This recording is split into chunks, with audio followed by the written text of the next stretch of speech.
everyone.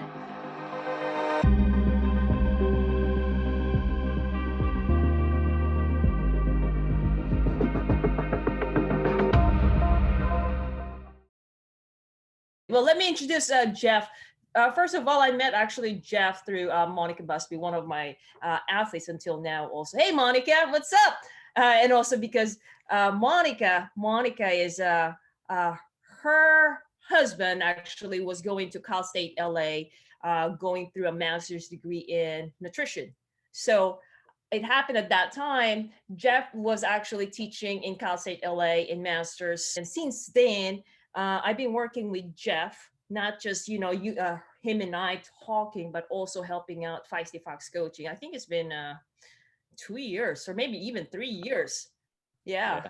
And if those who's actually listening to this, hey, Michelle, how's it going? So Cheryl, hello, Cheryl. We've worked with Cheryl and Michelle in Beyond Myself project. So as you guys know, I'm very, very selective of the professionals that I work with because I want to get the best because I just want to be spoiled. And then so when I was talking to Jeff, I actually asked him a lot of questions and make sure that we are aligned of what I already believe and also what I got from previous registered dietitians or what I've learned from my former coaches or really, really good coaches as well. So when I was talking to him, I'm like, oh, okay. What he's saying, it agrees to what I already know, but I want to know more.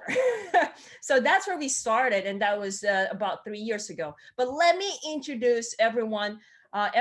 Jeff is a registered dietitian. So he with a master's degree in nutritional science, he and a board certified specialist in sports dietetics. Okay, there you go. And besides that, he taught in Cal State LA. He is actually in New Zealand completing his PhD now. He has clients including multiple Olympians, state champions, triathletes competing in Kona, 70.3 World Championships, collegiate All-Americans. So his credentials are long and extensive, and that's why I really go to Jeff, and also because he's so easygoing and just like wanting to really help. Let me show you, if you don't mind, Jeff. I'm going to show you other things that he has helped Feisty Fox coaching. So so people who are actually in exclusive Feisty Fox tribe, they have access to this Feisty Fox coaching, and one of them is the nutrition portion. And with Feisty Fox coaching, we believe that athletes should not just focus on training itself. Just training alone will not lead to your success. It has to include training, nutrition, body maintenance or injury prevention, mindset or mental fitness, and last but not the least, race strategy. So Jeff comes into place in terms of nutrition. I may know already a lot about nutrition, but I need the best like Jeff Rothschild, who has a registered dietitian, who's helping us in a team. So here he has discussed about GI distress. So what you're getting right now is actually an interview. But if you want to go deeper to what he teaches and then do it at your own time, he also has helped us as how nutrition impacts training and performance adaptation. You've helped us a lot, Jeff. Mm-hmm. And then actually, so these are a lot of these ones that we've been talking about in Feisty Fox Tribe in terms of, like, for example, there are nitty gritty about nutrition. Jeff has also helped answer questions of athletes. All right, I think that's a good introduction. Let's hear from Jeff. How are you doing, Jeff? Where are you right now? I'm all right. I am in New Zealand. So I obviously don't have a New Zealand accent, but I've been here for the last year and a half so far, working on my PhD. So my PhD is focused on basically what should we eat before exercise and how does it affect things. So that's kind of mostly what we're talking about today, and that's that's what I've been studying. So for 3 years, you're studying what does an athlete eat. That's right. Just specifically, training. just before training. Yeah, like only really that, and that's only like can answer just a small part of it. Can you believe that? I forgot to mention, actually, Jeff was the one who helped me out with my 23 Ironman distance in 34 days. He is a big changer. So let me ask. So Jeff, have you always been interested in nutrition? Like why nutrition? What makes it so Um, interesting? yeah, that's a good question. And not always, but probably for at least about the last 10 or 15 years, it's been the thing I've Mm-hmm. been really focused on. And, um, I think it just, there's so many, you can just kind of be clueless and just eat anything, and Sure. maybe you'll be fine and maybe you won't. But food can affect us in a lot of ways, positively and negatively. And it's just so interesting to learn more, because we're going to be, let's say we're going to be exercising anyway, so you might as well get the Right. most out of your exercise by eating the things that matter, or maybe in some cases it doesn't matter. So just kind of understanding how food affects things is just so interesting, and there's just so much to learn. And I know you're also a triathlete, Jeff. Does what you tell athletes, or like what you advise them, does that also apply to you? Like, how does it affect you in terms of a triathlete Oh, of course. I yourself? mean, yeah, I haven't, because I have a couple small kids and I'm focused on my PhD. I haven't done any races in a few years, but like I've done Ironmans, and yeah, it helps me kind of understand. The fueling is kind of a non-issue, let's say, throughout training and racing. In that, I mean, I kind of know my bases are covered, because I've know what my body will need, how to fuel long breaks, long training sessions. Gotcha. And so it's less of a for some people it's just kind of a wild card, or maybe you're going to get it right or maybe not. And so, at least for me, I know that part is kind of, let's say, on autopilot. Sure. Um, that doesn't mean I don't make adjustments, but I kind of am confident that part is handled, so I can really just focus on the rest of it. Got it. I think it really is very good that you're a triathlete yourself, because you understand how it is. Plus, Yeah, you have experience working with these people who are in this group of Ironman and beyond, yeah. and you're studying it. So, I mean, what else? I mean, you're the right person to answer this That's right. question. Who else, right? So, I mean, I'm not sure how I'm going to ask this. So, what's your, like, for example, I'm a triathlete and I'm new to triathlon. How do you, like, if a client or if an athlete comes to you, what should I eat before exercise? What are Yeah. the factors? What are the things that you actually look into in order to decide or advise that athlete? Yeah, no, it's a funny question. Like, what should I eat before exercise? 'Cause it's such a simple question, but obviously, as we'll talk about over the next few minutes, it's endless in a way. So I think broadly, for someone that's, well, yeah, probably we can think about how, if we're talking about relative to your training session, is Sure. it a long or short training session? And so we can define that Okay. roughly 60 to 90 minutes. So below, so something you might do in the morning before work, like an hour, so less than 90 minutes is one, let's say, a short session. And then longer Okay. than 90 minutes will be our kind of a long session. Okay. Okay. So broadly, we have short and long sessions, and then we have hard and easy ones. So Gotcha. we can have a short, easy one, a short, hard one, a long, easy one, a long, hard one. Obviously, there's kind of shades Yeah. of intensities, but like if we broadly think of it that way, and then we can think about our performance. So how good will we perform at that time, Okay. even if it's just a training session? And we Okay. can think about the longer term, like what's going to give me the most bang for my buck out of the workout out itself. And Gotcha. so that's a little confusing right now. We'll talk about each of those things. So for a short session, let's say, so something you might do most for many people during the weekdays. Mm-hmm. Um, let's say it's an easy session, a Yeah. low intensity, moderate. It could be a recovery session, or it could just be an endurance type Zone of session. two, Yep. like zone two, easy And so one. yeah, so the goal of that kind of zone 2 session would be to improve your aerobic Sure. endurance. So maybe your fat oxidation, Gotcha. these kind of endurance type of adaptations. Yeah. And so it doesn't really matter how you perform. Like if your wattage is 150 watts or 170 watts, it doesn't really matter. That's not where you're going for performance, because the goal of the session is really to increase your, let's say, your fat oxidation perhaps, or just the cell signaling, the stuff that happens inside your muscle as a result of that workout. You're trying to cause some adaptation. Okay. Um, for a long workout, let's say let's go to the other end of the spectrum, a long hard workout. So maybe this Sure. could be like a race, or it Like, could be okay. a really challenging a race simulation, or something, Okay. or maybe you're riding in a group, something where you kind of a Like really big effort. let's say Olympic, but it's hard, although it's not so like as long as 70.3, but you know, you put high intensity Olympic. That's right. So yeah, that type of workout where you're really going for performance. You're gonna get some of those cell signaling things, but you're trying to get like the most watts and your best run paces and things like that. So those are kind of two extremes. Gotcha. And so before jumping back to the easy session, the short, easy one, you don't need, let me take a little sidestep. We think about the gas that our engines burn during exercise. Sure. Okay. So during easier and lower intensities, generally speaking, we rely more on fat and less on carbohydrate. And then at the higher intensity, we rely more on carbohydrate and less on fat. Sure. Okay. So we have this gas tank that's going to be depleting. If we think of our carbohydrates as a gas tank, the harder you go, the more it's going to deplete, and the easier you go, the less it's going to deplete. Got it. Okay. So hopefully everyone's kind of getting this picture of what's happening inside our body. And so if you're doing a short, fairly easy, low intensity session, you can imagine you're not really burning through a whole lot of gas in our carbohydrate gas tank. Yeah. So it wouldn't really make sense to have like a big pasta dinner the night before, or wake up and have some pancakes, like to put a whole bunch of carbohydrates in the system, because honestly, you just don't really need it. Yeah. So like, let's say, for example, on a morning run, like, for example, my morning run could be just 30 minutes, but really easy, a pace that I can run all day. Do I need to eat like first thing in the morning? Okay. You don't. The short answer is no. You don't need to eat. Okay.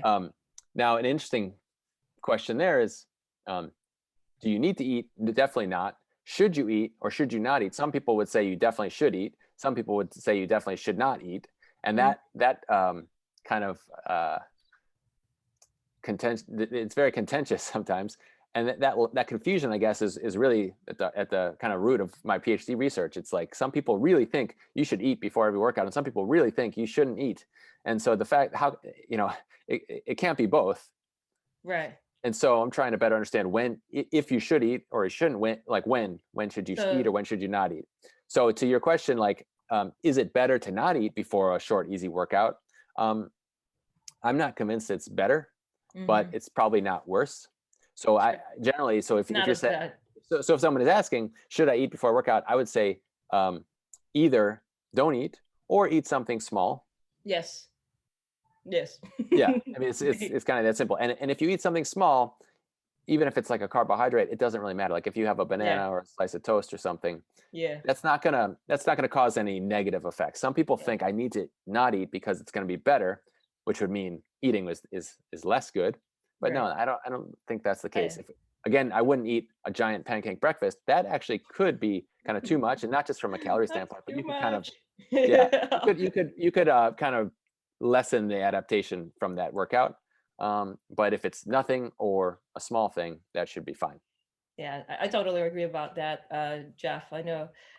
So I understand about that fine line. Some athletes or people actually think like you gotta eat, like it's first thing, right? But I think also it varies. It's like what you said, whether it's short or high intensity. Like for example, let's just say, well, how about let's just say, I'm gonna go for a half marathon, but it's gonna be hard. So that'll be like 2 hours or less, right?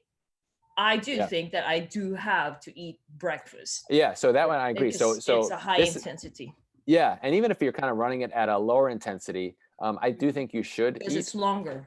Yeah, so some people would say I can do that without eating, and I don't doubt it. You certainly could do that without eating, but is there a benefit to running? Let's just say running for an hour and 40 to 2 hours, not eating. I don't think there's an additional benefit compared to eating. Again, we're not talking about like an insane large breakfast, but something.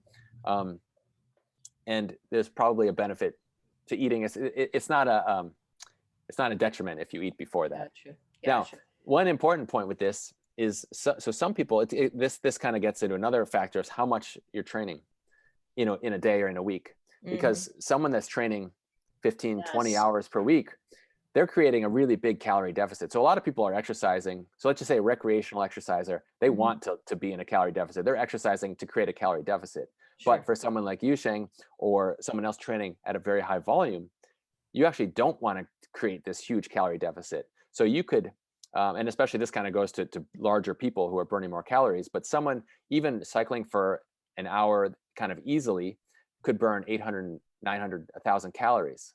Yep. And so imagine if you're going for a 90-minute, even if it's a low or moderate intensity ride fasted, and you're burning 1,000 calories an hour, and this is for someone who would be fit, fairly fit, and kind of a larger person, which affects your calorie expenditure. You're digging yourself a hole. So if you wake up fasted, wake up and you're already in a little bit of deficit because you haven't eaten since dinner, and then you burn another 1,000 or 1,500 calories, you're creating a really big hole for yourself. Yep.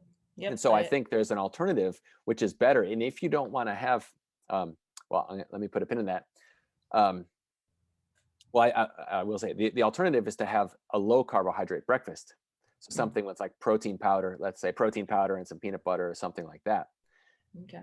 This is important because getting back to, and we're kind of jumping around a lot, and hopefully people can kind of make sense of this, but the difference if you have eaten or not eaten, so this is an interesting difference. It's pretty clear during that low intensity workout we're talking about, if you're fasted, you will probably almost certainly burn more fat than if you had eaten a breakfast, even a small breakfast.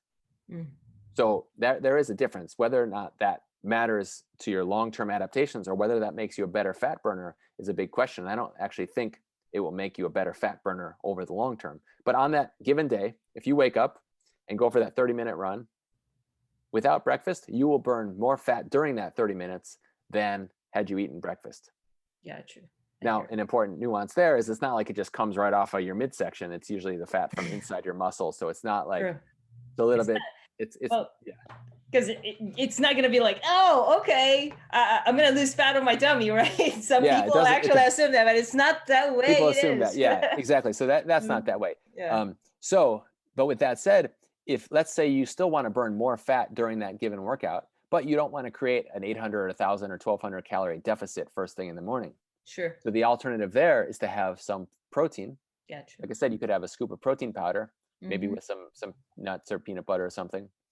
And it will still allow you to burn just as much fat during that workout as if you had been fasting, while giving you some calories and protecting your muscle and again, avoiding that huge calorie deficit. And that's a really important thing that I think one of the biggest mistakes people make that are training a lot and creating this big calorie deficit throughout the day, throughout the week, they're probably digging themselves in too big of a hole. Is going to negative. Let me say hi, hello, Simon. Fanny's also listening, and we have Wendell. So if you guys can see us live, hashtag live down below. Comment replay if you're watching live. If you're watching the replay. So hopefully you guys are following. Feel free to also add, just type up questions while we discuss about this one. I do have follow-up questions with what Jeff just said, but please feel free. I have a list of questions that we have for Jeff. So I want to ask Jeff, I know I do love protein, and I have been eating balanced carbs, fat, protein. Now my question is that I know you suggested protein prior, like if I don't want to be in a calorie deficit, right? Let's say only 30 minutes, or let's just say about 45 minutes, but really easy. But so now my question is that why protein, or what? Why not carbs, right? So if it's 30 minutes, it's probably not a big deal. But if we're talking about 45 or 60 something, that's kind of on a person by person. But so the difference between protein and carbs, if you have that carb, so even if let's just say it's a toast and banana or something, you will burn more of those carbs during that exercise. So if you want to keep burning kind of predominantly fat, let's say relatively speaking, during that workout, the way you would in the fasted state, you could have protein kind of for free in a sense. It doesn't really affect your fat burning. No, I agree. I do fasted workout, except when it's really heavy. I know it's going to be a big workout. Definitely. I do eat breakfast. Okay, good. Awesome. So I know you mentioned earlier a couple of factors, which is long or short. The next one is the intensity. So now I think the long and short, when we go there, it can, question is that, does that long or short vary depending on where the current situation or fitness level of the athlete? Like, for example, for me, maybe long could be it's different long, yes. Yeah. And then other athletes who's just starting from the couch, 30 minutes, 45 minutes is long already. So how do they, evaluate this? What is long and what is short? Is that I think we could still use this like 60 to 90 minute cutoff. Okay. Okay. Because it's about how much Gotcha. carbohydrate and things you store in your muscle. And even so, someone who's relatively sedentary, they'll have enough to get through an hour if it's an appropriate intensity. So yeah, there's a little bit of room in there, but and then we're talking about long as anything longer than an hour and a half or so. So for you, whether it's 3 hours or 10 hours, what would be different is the stuff you do during as opposed to the before. So the before wouldn't change that much. Right. So yeah, so actually coming back, so we didn't talk about short and high intensity. Sure. If you're gonna do a short high interval intensity, workout. gotcha. All right. Yeah. So some people would again want to do it, let's say fasted, thinking there's going to be some additional benefit there. Mm-hmm. And I don't believe that's the case. Not just my belief. I mean, there's no reason. All the research kind of points when it's a high intensity, it shouldn't matter if you eat or not beforehand. The intensity is what's driving this that you need adaptations to occur. Yeah. Now your performance. So let's say it's an interval workout. You give someone like a warm up, and then maybe they're doing 6 or 8 by 3 minute intervals, something like that. Sure. Your performance won't really matter if it's a short. So again, we're talking about an hour or less workout, or about an hour workout. Your performance during, let's say, these intervals won't really change if you've eaten or not eaten. Okay. Your adaptation probably won't really change if you've eaten or not eaten. So I would say this really comes down to personal preference. You don't have to eat before, again, this 1 hour interval workout, let's say, and your performance probably won't matter. But if you want to eat, there's no downside. Gotcha. So there's no benefit to eating. There's no benefit. There's no drawback. It really comes to personal preference, which some people want to feel like they need to do a certain thing. But hopefully people should feel good to know if you like eating, if you want to have some toast or banana or whatever beforehand, it's not going to impair any of the benefit of that hard workout. I think it's some people also, it's more of like their confidence. Oh, I ate, so I'll be, it's like mental. It's their mind. Exactly. And some people also, though, would think, okay, I haven't eaten, so I'm going to get a better workout because it's going to be harder or something. Your performance, and I have a study that is hopefully coming out very soon, looking at just this, and the performance doesn't really change at all. So the difference when your performance starts to have an effect is like after about this 60 to 90 minute period. So if you did, getting back to that hard 2 hour workout, almost certainly your performance would be different if you ate or not ate. If it's longer. Yeah. So if it's a short workout, so if it's your 1 hour weekday workout with some warm up and then some intervals, your performance probably won't matter. It won't make a difference. Now, some people prefer not to eat because of their stomach, and they want to just not have a upset stomach, and that's understandable. And again, from that standpoint, if you want to, that's fine.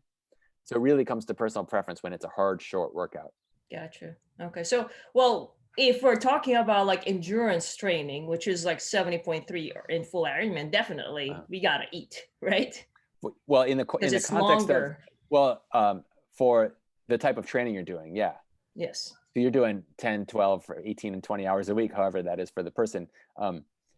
Now, but if we're just thinking about that single workout, that single short interval workout, it probably doesn't matter. So maybe it's if you're going to do a morning swim and you have a swim workout or something and it's an hour, it probably doesn't matter. It's not going to affect things much one way or the other. So again, it's personal preference. Got it. Okay. Well, Gabby, hello, Gabby. Nurchin, hello, Nurchin. So if you guys are just tuning in, put #live, or if you have any questions, make sure you guys add it in the comment down below. So now, let me see. Does it matter with if the athlete, what he or she eats, a liquid or solid? Before exercise? Yes, before exercise. Does it matter? Not really. It's probably, again, personal preference. The liquid might get absorbed a little bit quicker. Yeah. So if you're having, but let's say as long as it doesn't bother your stomach one way or the other, then it probably doesn't matter. So again, it's the personal preference, what kind of works for you. But there's no, let's say, inherent advantage or disadvantage other than, again, having, let's say, a blended up smoothie might be easier than having like, I don't know, solid protein food or something like that. Yeah. But again, totally personal preference. So as long as you have enough time to digest it, then, or feel comfortable, then it should be okay. What would you recommend? How many hours or minutes to eat? Like, let's say I have a 2 hour, which is long. How many hours should I eat before? So again, it's personal preference. Probably the more you eat, the earlier that should be. but if you're going to have, readily available. Again, a couple, I like dates as my carb beforehand, like dates and a couple pieces of toast, 30 minutes is probably fine for a lot of people. Also, you got to consider, is the first 20 minutes, let's say it's a 2-hour bike ride, and maybe the first 20 minutes you're riding over to, the hill or whatever. A lot of times people get kind of an easy go and start, as opposed to maybe a hard swim or, whatever. So it's really coming to this personal preference of what's kind of working for you. But yeah, the larger the meal, it's kind of obvious that the earlier you want to have it, just to not feel I think what I also wanted to emphasize, and for you to confirm, Jeff, is that I've told my athletes, like, if you're, for example, if you're on a bike and you're actually putting in much more power, higher power, you would require more energy during the longer duration. Is that true? Well, yeah. I mean, the more, let's say, watts you put out, the more calories you're going to spend. Mm-hmm. And so the more, then the faster your gas tank is going to deplete. So I like this gas tank analogy is really the best way, because the easy riding or easy jogging doesn't deplete the gas very quickly. I mean, they'll still go down, but just very slowly. Whereas, your maximal efforts are going to deplete it very quickly. Yeah. And so the harder, and it's, you don't need to know exactly how much is in there, but you kind of can just imagine this gas gauge, and you start out, if you've had a rest day and eaten a good amount of carbohydrate beforehand, you're starting out fairly high. You've got a lot of room to deplete. Whereas if you're in the middle of a really hard training block, or the middle of the week where you've been working really hard and probably training harder than and not eating as much maybe as you could or should, then you might even be starting out kind of low, and then you just won't have as much gas. Could that be one of the reasons why, for example, some of the other athletes, like, let's say they didn't eat, just adequately before training, and then they put out like high power, and then it's an endurance. By the time after that high power interval, their performance are going down because they don't have enough, right? Absolutely. Yeah. You got to have gas in the car.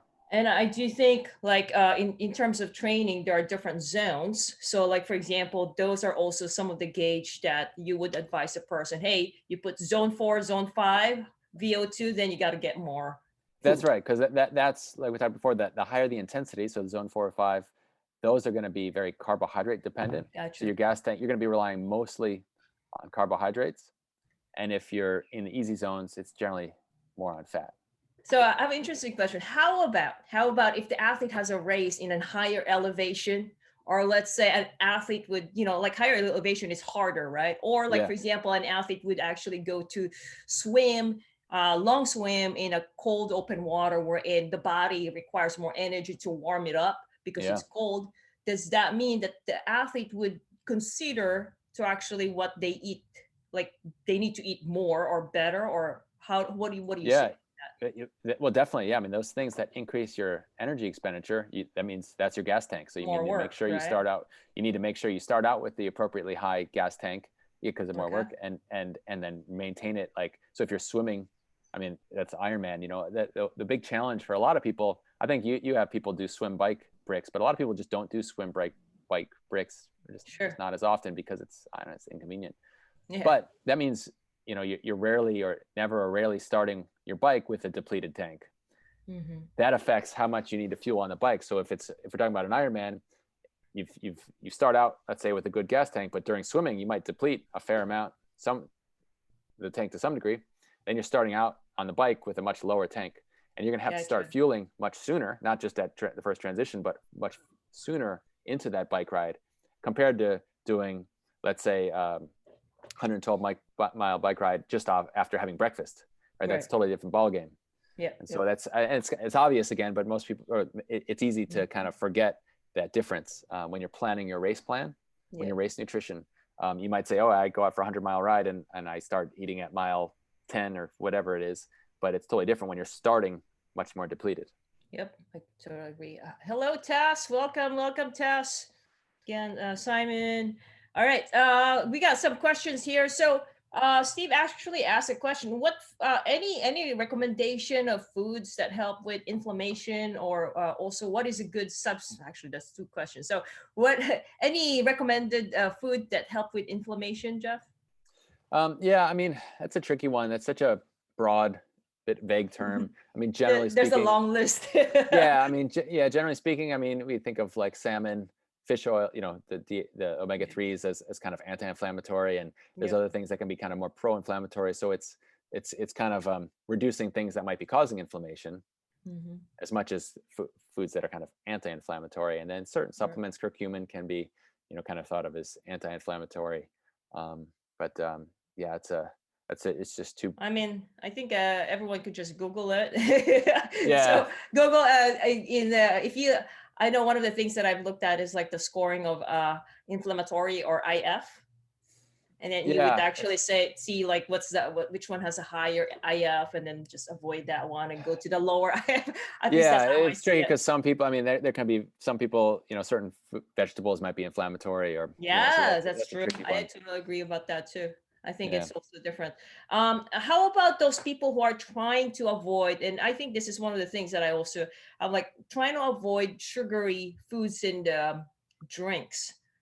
But then, as you know, like our industry have all this powder, which has sugar. So what do you say about that? Well, so the big, go ahead. The big important difference, and again, this is obvious, but it's worth repeating, is the way your body works during exercise is a lot different than, how we can think of it when we're resting. Gotcha. So you would never, or you should never probably have like a gel when you're sitting at your office, at your desk, or a sports drink, like a Gatorade or something. Like it's just not appropriate. Your body doesn't need it.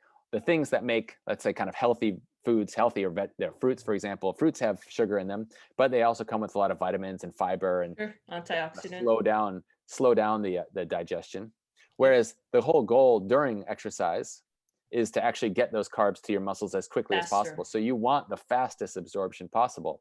So things like fiber is a really bad thing generally on the bike, let's say, or when you're running, because it slows down the absorption.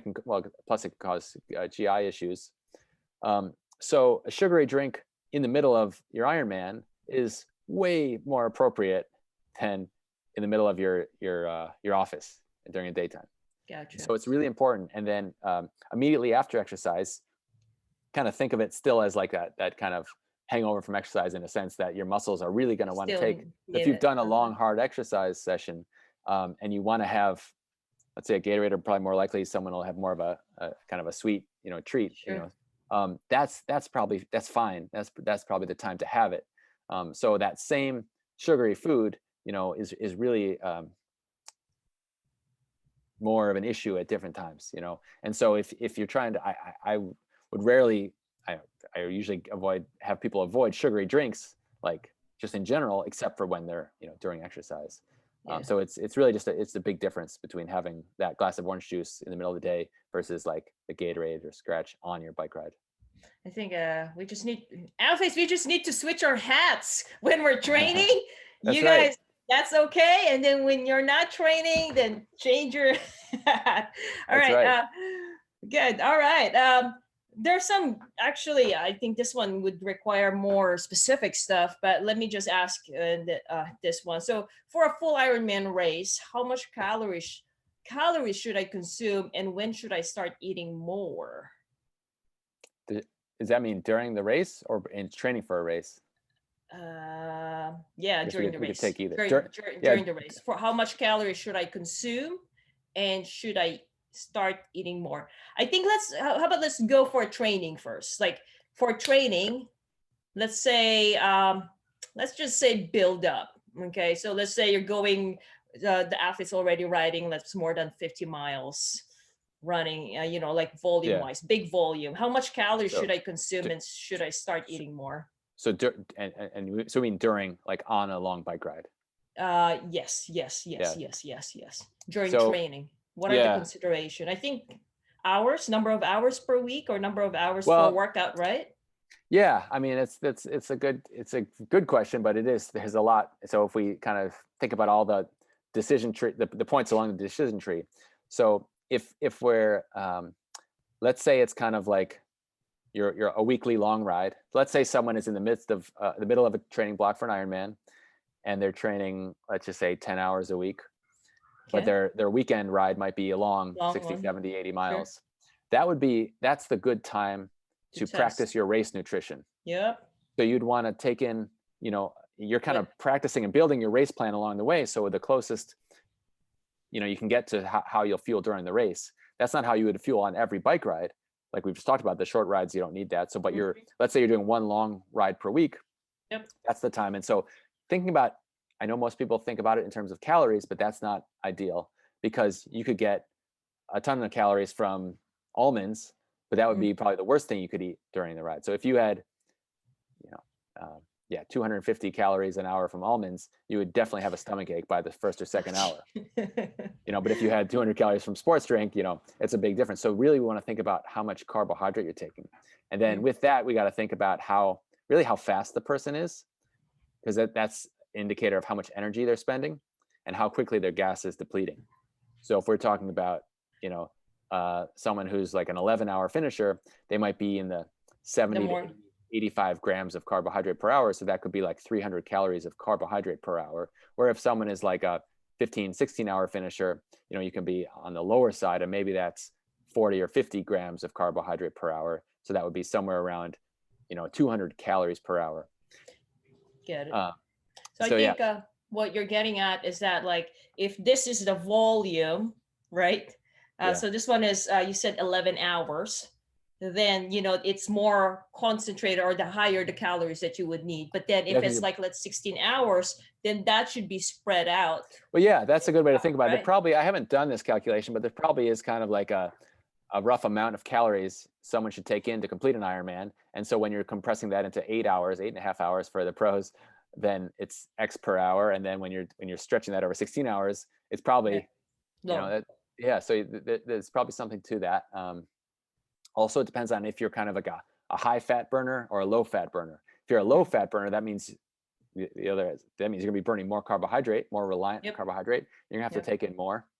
Yep. And if you're a high fat burner, so just give a couple examples. So you could be kind of a low fat burner, very carbohydrate dependent, and can argue about whether or not that's good, but then you might be able to need and handle fine 70 or 80 grams of carbohydrate per hour, and it's no problem for your gut, and it's fine. Whereas my PhD advisor, he's Ironman world champion, 820 something at Kona, Dan Plews, and he's kind of generally more of a low carb athlete. So I think he took in 40 grams of carbs per hour. Yeah, that's really that's very low. So that's kind of like an extreme. I mean, he's an outlier for sure, but just to show you that it can be done. If someone has a very high fat burning capacity, they can be less carbohydrate dependent, even in 8.5 hour Ironmans.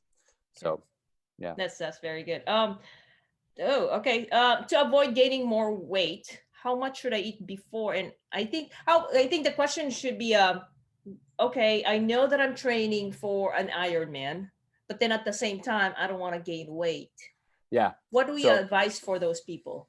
This is a tough one, but I guess what I'll say is a couple of the biggest mistakes I think people make, and it speaks to what we were talking about earlier. So a lot of people might avoid, let's say, the sugary drinks during the ride, or do a ride fasted in the morning, and they're creating this 1,000-calorie deficit in the morning before they've eaten breakfast, and then they maybe want to be, quote, good, so they have a light breakfast, maybe it's a muffin, and then a salad for lunch, and then they're going to have 3,000 calories from between 3 p.m. and midnight. So if we think about this concept, that kind of the phrase is, or the term is, within day energy balance. So if you think about that, the first part of the day, in this example, and maybe it's an extreme example, but I've certainly seen it, you're digging a really big hole. So you're in a really big deficit compared to kind of what your maintenance would be. And then the second part of the day, where let's say you're not exercising, you're in a really big surplus. At the end of the day, you're coming out in calorie balance, but there's a huge deficit and then a huge surplus. What more people should do, because a lot of times people are exercising in the morning, probably twice a day, but a lot of times in the morning, but not eating enough before and after that morning workout. So trying to, generally speaking, if most people would move some of their calories from later in the day up earlier in the day, that can go a long way. But what it's actually doing in many ways is kind of balancing your energy more appropriately through the day. So if you eat, even if it's a small breakfast before your morning session, and then eating a solid breakfast, because you might have burned 600, 700, 800 calories in the morning. So eating a good breakfast to kind of replete some of that, then you can have kind of an appropriate lunch, and maybe you have an afternoon workout. And so your calories are much more balanced. Gotcha. What this to the weight loss, then that means you're restricting calories. If you're going to restrict calories, it should be away from your exercise, which is hard when you're training twice a day, let's say. But you shouldn't be restricting kind of on top of the exercise. So if you shouldn't do a fasted workout, and then skip breakfast and then wait till lunch. That's just kind of piling on the stress. It's going to screw up your hormones. Yeah. And then your body's going to just not burn what it should be. Yeah. So, how to lose weight. I think one of the key things is to eat around your training sessions. And then let's say you have a full day off. That's a day where maybe you can reduce a little bit, or if you're just working out in the morning, then later in the day, the afternoon, evening is probably a good time to reduce a little bit away from your exercise session, so that you're staying closer to the kind of an energy balance more throughout the day, and not creating these huge deficits or huge surpluses. Good. I think that's very good answer. Anyone else? So I have a last question. Is it normal during the hard training week not feeling hungry, but I'm still eating? Not feeling. So okay. So the question is that, so there's a hard training week, but the person doesn't feel hungry, but she's still eating. Is that normal? Is that more of like the craving of the body that just tells you, hey? Well, yeah. I mean, so I guess we got to think of it acutely. Like, so things like lactate, if you create lactate, will reduce your appetite. So if you've just done a hard interval workout, you probably will be less hungry after that workout. You might get hungry again later. So that's important, I think, for people still to get an appropriate recovery. And let's just say it's a morning workout and it's a really hard one, and you might not be hungry right afterwards. Hopefully within a half hour or so, you'll get hungry. But even if you don't, I think it's important to get something in, so you're all getting food throughout the day. If you're not hungry, it might be that it's so hard to know. Like, it might be that this person is, maybe they don't really need more food and they've just been overeating before. Or there's so many things, and then there's so many kind of psychological aspects to eating, as we all know. So it's I can't really answer that. That's why we exercise, so we could eat. The other way around. We eat. We definitely need to eat, especially in terms of, that's why we have Jeff to advise and answer our questions. I think we've answered a lot of questions already. I hope everyone's actually taking notes, because I have been taking notes. Let me see. So if there's anyone else, if you guys are listening to this or watching this one live, just hashtag live, or if it's replay, hashtag replay. If you have any questions, we're actually done already. We're almost an hour. I hope you guys are learning a lot. Now, if you want to get more help from Jeff, okay, Jeff is available. Let me see. You can contact Jeff directly. Jeff, how can we contact you if we have any other, get more help from you, Jeff? Yeah, absolutely. I think the easiest or the best place to go would be to go through my website, which is eatsleep.fit. Remember what you love to eat, to do: eat, sleep, and then fit. That's .fit. So eat, sleep.fit. Did I say it right, Jeff? That's right. That's it. Feel free to message him. I know you have a lot of blogs there to resources, Jeff. He was actually, if you missed it earlier, he was from Los Angeles, and now he's in New Zealand, but he's available. He'd help you. He works with different levels of athletes, and sorry, just to jump in, I'm always happy we can schedule a free phone call, just a 15-minute call to kind of chat more about how I might be able to help you and what you're looking for. So definitely go through the website, and you'll find a big button that says schedule now. And like I said, just schedule a time for whatever works for you. What I wanted to share to you guys also is that Feisty Fox Coaching is giving you guys 7-day complimentary coaching, wherein you can get help in the exclusive Feisty Fox Tribe, wherein Jeff is there as well. And what you can do when you do that, you can have access to the member site, which we do have. This is what we actually talked about today, more of in-depth, what should I eat before exercise. And then we have this Feisty Fox Tribe, wherein people are getting answers and getting more access to our experts. I'm able to coach you for 7 days, no commitment, just like what Jeff said. If you get that 15 minutes, just need to pick the brain of Jeff, you'll get a lot from it. Actually, just recently, Steve actually called you for 15 minutes and he told me that he already lost at least 10 pounds. And he's like, really? Well, he really want to make the most out of the call. So he started looking into his eating, I think it's more about once the person starts thinking about what they want to achieve and how they want to achieve it. What are the things that you want to achieve? Remember, it's not just training. Okay. If it's only training, you're going to be like I was before, where I train, workout. But guess what? I was getting sick. I was getting injured, but you gotta put in training, nutrition, not just, can I jump in for sure, please, Jeff. maybe that's it's worth, we didn't talk about your Ironman adventure. Oh, go ahead. Good. Maybe it's, please, if you have time. Well, just fun. Yeah, like, I mean, that was a wild experience from my imagine what it'd been like from you, but the first, I forgot how many you did, and you kind of didn't really pay 23. But no, I mean the first before the the first 3. Oh, yes. So yeah, actually in the total of 45 days, I did total 26. The first 3, Jeff was not there yet, and I was doing my own thing. And but when Jeff came into place, he laid out to me everything that I need to have. I told him, hey, Jeff, this is my preferred food. But then at the same time, there's a lot of communication. It's not just Jeff telling me, hey, you do this, do that. No, he was asking me like what works for me. And then, so he gave me like what's every hour. And I also, I bring it up more because, you didn't, I guess, pay enough attention those first few days to nutrition. Sure. I wasn't there because, so,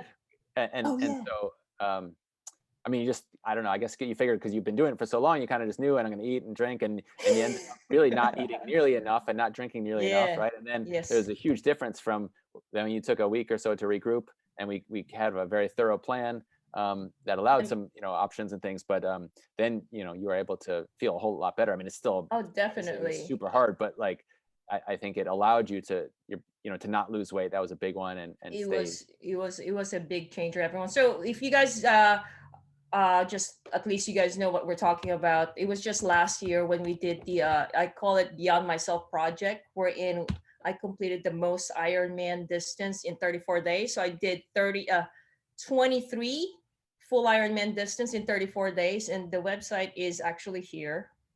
It's Shangrila Rendon. So 23, 23 Ironman in 34 days. What did I eat? What did I eat to actually do this one? This one was from October 30 to December 2nd. And guess, is it okay if I can show this one just quickly? Oh, yeah, it's fine. All right, so this is actually what Jeff gave to me. And as I said, what did I have to eat? What are the pre-race breakfast, post-race, and then every hour. So this is what I ate. How many sandwiches and how many things. And so basically we knew you needed to hit a certain amount of calories roughly per hour and per day, and getting the protein in appropriately. And so even though it wasn't going to be fun or easy, you had to get that in to make sure you're getting what you needed. And so this is actually our spreadsheet where there's a nutrition plan, and at the same time, so what Jeff gave me in the beginning, there's also still like a lot of fine tuning because of we were looking and following, and thanks a lot to our leaders, Monica, Amy, and Cheryl, especially communicating with Jeff, is because, some of those didn't work out depending on how I felt for the day. So this is the bike portion, there's the running portion, there's the actual food, water intake. So my support team was actually tracking them, my health monitoring. So there's several different things that we had to actually do to get it done. But, with Jeff's help, it actually made a big difference in terms of when he just basically laid it out. And whenever a person was sending food, even my mom, when my mom actually like giving me food, Mom, I need approval from Jeff. Or like they'll bring some soup, and then Jeff would ask, what are the ingredients? Because it's not just, the actual food itself or the name of the food. It's more of like, what are the elements in the food? How was it cooked? Because it does play a big role, not just the performance, but also recovery. Because what I had to do was I do a full Ironman, and then I wake up the next day. and I wake up the next day. And that's why Jeff actually talked about earlier, like looking into the calorie deficit.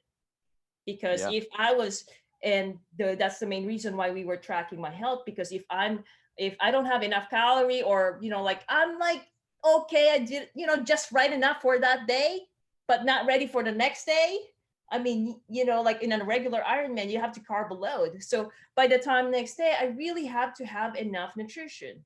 Yeah. But then how much is enough? Because maybe my digestive system wasn't ready for it.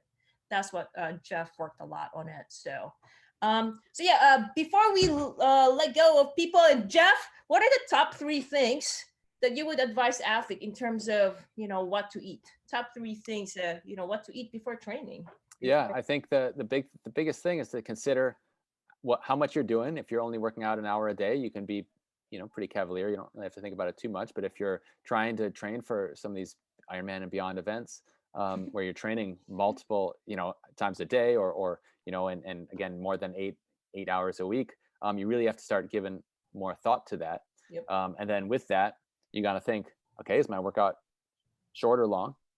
If it's short, I can kind of go a little bit by preference. If I need to make sure I get calories in, and I can go with, some low carb thing or that, and if I'm doing longer workouts, I need to make sure I fuel appropriately ahead of time. One other thing I think I'll share with you, and maybe sure. You can, there's this like can you need to share something? Oh, I can share the screen. I can share the a picture, but this is from a paper that myself and Dan Plews recently published, but you might have seen this, but this kind of basic flow chart, and it just kind of helps you think, okay, how long is my workout? How hard is it?